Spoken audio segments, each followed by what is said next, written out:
បាទជំរាបសួរជាថ្មីម្ដងទៀតបងប្អូនដូចខ្ញុំបានជំរាបជូនខ្ញុំនឹងបង្ហាញជូនអំពីសួនច្បារដ៏ស្រស់ស្អាតនាមាត់បឹងតំបន់នេះគេហៅថាឧឈានបៃឡុងថាំងបើខ្ញុំអានឈ្មោះចិនខុសសូមអធិស្ឋានបាទឧឈាននេះមានភាពស្រស់ស្អាតនិងរៀបចំបានល្អមែនទែនហើយនៅពីមុខឧឈាននេះគឺមានភូមិឋានអគារការរស់នៅរបស់ប្រជាពលរដ្ឋហ្នឹងគឺរៀបចំបានល្អបាទឧឈានបៃឡុងថាំងគឺមានបឹងដ៏ធំល្មមហើយនៅផ្នែកកណ្ដាលពួកភូមិព័ទ្ធទៅដោយរុក្ខជាតិផ្កាដ៏ស្រស់បំព្រងដូច្នេះថ្ងៃនេះសូមអញ្ជើញបងប្អូនបាទអញ្ជើញបងប្អូនរីករាយទស្សនានៅទស្សនភាពទៅតាមឧឈានបៃឡុងថាំងជាមួយខ្ញុំបាទដូចទៅហើយខ្ញុំជំរាបជូនសង្ខេបអំពីទស្សនភាពនៅទីនេះជូនបងប្អូនក្នុងគោលបំណងគឺដើម្បីតែចែករំលែកនៅអ្វីដែលខ្ញុំបានឃើញដល់បងប្អូន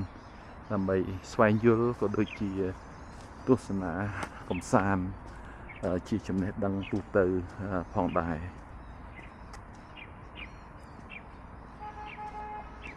ឧឈាននេះគេឲ្យឈ្មោះមួយទៀតហៅថាឧឈាននាគសបាទនៅទីនេះនៅស្ថិតនៅក្នុងទីក្រុងខុនមីងឧឈាននាគសនេះអាចមាននៅក្នុងទីក្រុងប៉េកាំងផងដែរប៉ុន្តែពេលនេះខ្ញុំបង្ហាញជូននៅទីក្រុងខុនមីងដ៏ជាតំបន់ទេសចរណ៍ដ៏ស្រស់ស្អាតបែបធម្មជាតិមួយគឺឧឈាននេះស្ថិតនៅក្នុងខណ្ឌឈិងកុងបាទខណ្ឌឈិងកុងនឹងជិតទៅនឹងស្ថានីយ៍រថភ្លើងល្បឿនលឿនភាគខាងត្បូងទីក្រុងខុនមីងបាទហើយលក្ខណៈពិសេសនៅតំបន់នេះនោះគឺមានទេសភាពធម្មជាតិមានផ្កាដ៏ស្រស់បំព្រងនារដូវផ្ការីកហ្នឹងគឺមានសម្រស់ស្រស់ត្រកាលឧឈាននេះល្បីល្បាញខ្លាំងនៅក្នុងអំឡុងខែមីនាគឺមានទេសភាពស្រស់ស្អាតជាពេលវេលាផ្កា Rhododendron បាទផ្កា Rhododendron និងផ្កាជាច្រើនប្រភេទទៀតរីកស្គុះស្គាយពេញនៅក្នុងតំបន់នេះក្រៅពីផ្កានៅក្នុងឧឈានក៏មានដើមឈើធំផ្ដល់ម្លប់ទៅឈឹងទៅជ័យសមស្របសម្រាប់អ្នកដែលចូលចិត្តដើរហាត់ប្រាណស្រូបយកខ្យល់អាកាសបរិសុទ្ធនិងសម្រាកកម្សាន្តចេញពីភាពអ៊ូអររបស់ទីក្រុងផងដែរហើយនៅផ្នែកកណ្ដាលនេះគឺមានបឹងបាទបឹងសម្រាប់ខ្ញុំមើលទៅហាក់បីដូចស្រដៀងទៅនឹងបឹងយក្សឡោមនេះខេត្តរតនគិរីរបស់យើងបាទប្រហាក់ប្រហែលគ្នាហើយមានទំហំប្រហែលអាចធំជាងបឹងយក្សឡោមបន្តិច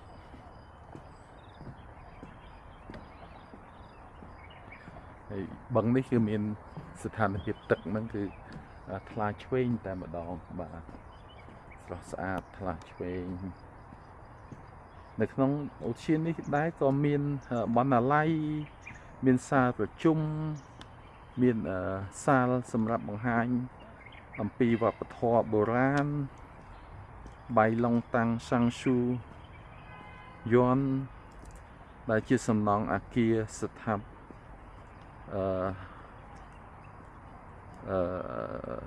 រចនាបថបែបបុរាណផងដែរនិងមានផ្លូវថ្មើរជើងក្រាលថ្មដែលមើលទៅមានសភាពដូចកាលពីសម័យបុរាណផងដែរបាទនេះគឺផ្នែកតិចតួចទេដែលខ្ញុំរំលឹកបង្ហាញជូនបងប្អូនអញ្ចឹងសូមអញ្ជើញរីជាមួយនឹងទេសភាពទូទៅនៃឧឈាន នេះជាមួយនឹងខ្ញុំបាទបាទគឺឧឈានបាយតងថាំងនៅទីនេះគឺរុក្ខជាតិទូបីមេឃបើកថ្ងៃយ៉ាងណាគឺមានរុក្ខជាតិមានដើមឈើធំត្រជាក់ត្រឈឹងត្រឈៃសម្រាប់យើងក្នុងការដើរហាត់ប្រាណជាពិសេសបងប្អូនដែលចូលចិត្តហាត់ប្រាណរត់ឬក៏ជិះកង់អីហ្នឹងគឺពិតជាសមស្របមែនទែនបាទសម្រាប់ខ្ញុំជាគំនិតខ្ញុំផ្ទាល់ទេការដែលរក្សាបាននៅតំបន់បៃតង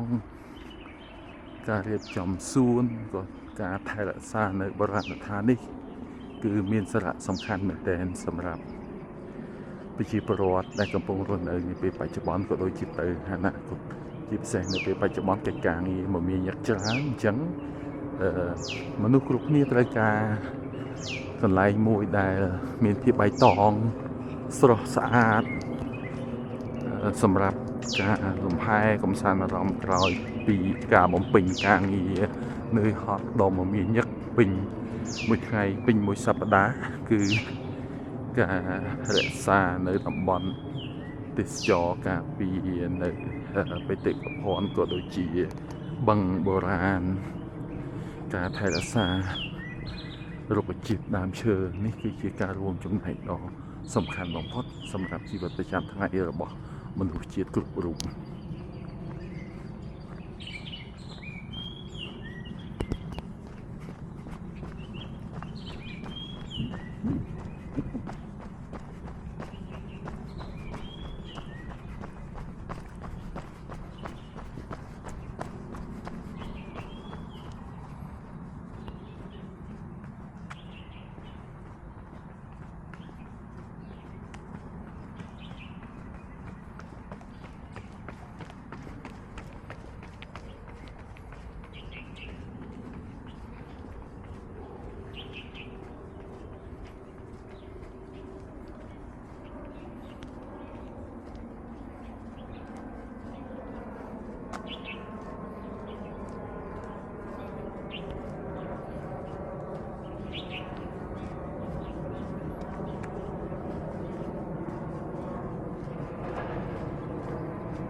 បាទបងប្អូននេះគឺជាទស្សនវិជ្ជាទូទៅខ្ញុំបាទមិនអត្ថាធិប្បាយច្រើនទេគ្រាន់តែផ្ដិតយកនៅទស្សនវិជ្ជាជារួមជូនបងប្អូនហើយសូមអញ្ជើញស្ដាប់កំសាន្តជាមួយនឹងសម្លេងធម្មជាតិរបស់បាសាបាសីផងដែរសូមអញ្ជើញបន្តបាទ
បាទ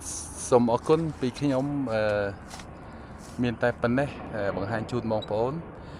ពីឧទ្យានបៃលងថាងបាទបើសិនជាការនិយាយឈ្មោះខុសឲ្យសូមអធិស្ឋានបាទឧទ្យានបៃលងថាងនៅក្នុងបៃលងថាងនៅក្នុងទីក្រុងគុនមីងខេត្តយូណានសូមអរគុណហើយនឹងជួបគ្នានៅក្នុងតំបន់ផ្សេងទៀតដែលខ្ញុំបានឃើញបានទៅដល់ខ្ញុំនឹងចែកជូនបងប្អូនសូមអរគុណជូនពរសុខភាពល្អបាទសុខសប្បាយរីករាយក្នុងក្រុមគ្រួសារទាំងអស់គ្នា